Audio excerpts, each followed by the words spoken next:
Hello! We're going to look at equations containing exponents in this video. If they contain exponent, it doesn't immediately mean they're exponential. There are essentially two types of equations that may contain exponents. Here you can see the unknown is the base. And here the unknown is the exponent.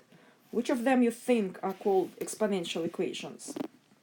Did you make your mind? Okay, so let's see. Here, the function, the main component of the equation, it's a power function. Power function. And here, the part containing exponent, the main component, is exponential function. So, these equations are called exponentials. And these equations, it's not an official name, I'll call them power equations by the name of their function. So, it's important to distinguish because methods are crucially different. How is that? Whenever you solve an equation, you undo an operation that is performed in this equation. For example, when your equation is addition, you subtract. When in the equation you're squaring something, then to solve it, you need to unsquare. So in order to solve an equation, you need to undo this operation. And that is why it's important to register which function you're going to undo. The first step, though, is the same for any of these equations. You need to get to your function. You need to isolate your x. And as a first step, you need to isolate this expression containing x. So in both cases, you are going to divide by a. And you're going to get your main function alone. So here you're going to have x to the b equals something, I don't care what number it is. And here you're going to have b to the x equals to a number. So now let's think how we can undo this. In case of power function, we need to undo it by, by the reciprocal power function. So we need to raise both sides to the reciprocal power. What will happen then? Your b will get cancelled here, so you're going to get your x alone. Okay, so let's look at a couple examples. Let's say, like really simple situation, after you divide it by the coefficient, you have this. In order to find x, all you need to do is undo the 7th degree, so you need to take the 7th root. 7th root is not the simplest thing to type on your calculator, so instead you may want to type 11 raised to 1/7 power. And if you type it on a calculator, make sure you are putting 1/7 in parentheses. Okay? Now, what if your degree is not such a nice number? Then there is no root 371. No problem. You raise to the reciprocal power, and you get 23 raised to 1 over whatever that is. And sometimes you really don't need a calculator, you don't need all these fancy things. Sometimes numbers are kind of nice and friendly. In this case, you will need to raise both sides to reciprocal power, and it will be 3/2.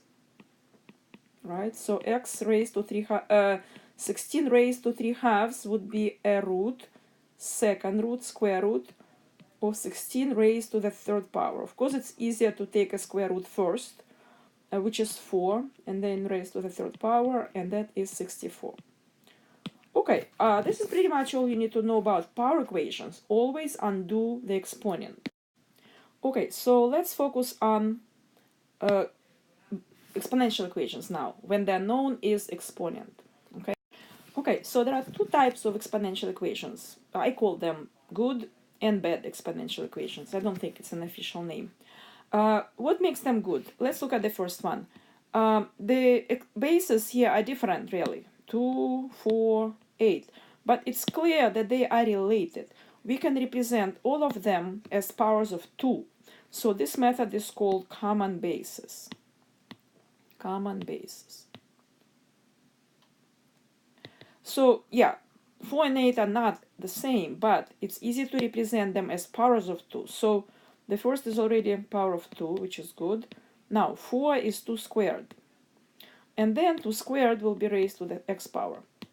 8 is 2 cubed. And then this will be raised to another power. So let's keep simplifying. We need to use the laws of exponents here. Power raised to another power. We need to multiply exponents. So it will be 2 raised to the 2x power. And here it will be 2 raised to the 3 times 2 minus x. So don't forget to, actually let's do it in 2 steps. 3 times 2 minus x. If you cannot do this step correctly in your head, just break it down, write it down carefully. Now, we need to simplify this, combining 2 powers with the same base. So in that case, we, as you know, add exponents. So we are going to add x plus 2x, 3x minus 3. On the right side, we need to distribute this 3, so it's 6 minus 3x. Now we are saying, okay, we have 2 powers, two functions. The values are equal, bases are equal. That means that exponents must be equal. So 3x minus 3 must be equal to 6 minus 3x. So then 6x equals 9. X equals 1.5. It's not too hard to check, but not very pleasant. So I trust my work. Okay, now bad exponential equations. First step is, as always, we divide everything by 5. We want our basic exponential expression on its own. It doesn't matter, I can just leave it as a fraction, but this is not hard. So it's 3 and 2/5, which is 4/10. Okay, now we need to undo exponential function. What is the inverse to exponential? It's a logarithm. So we need to apply logarithm to both sides. That's what we do when we solve equation. We apply the inverse operation to both sides. I actually want to write these words, and I want you to say it every time you solve exponential equation. Apply inverse function to both sides. In other words, take log of both sides. Of both sides. As we discussed in class, we can take any logarithm. Technically, it would be smart, I guess, to take logarithm to the base 2, but then you don't know how to evaluate logarithm to the base 2 unless you use some fancy menu on your calculator. And you don't need to. You can take any logarithm. You can take common logarithm, logarithm to the base 10, or you can take natural logarithm, ln, to the base e. So let's go with log. All right. So that step makes sense. We applied the inverse operation logarithm to both sides. Now we are going to use the power rule of logarithms. Power rule that says if you have logarithm of some power, then you can take this exponent down multiplied by logarithm a. This is the key idea that allows us to solve these equations.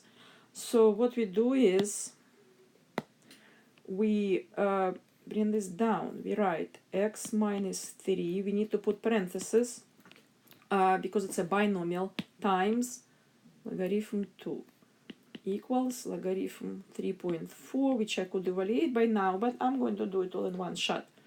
So logarithm 2 and logarithm 3.4, these are numbers. So all we can do is divide both sides by logarithm 2, which we need to do to isolate x minus 3.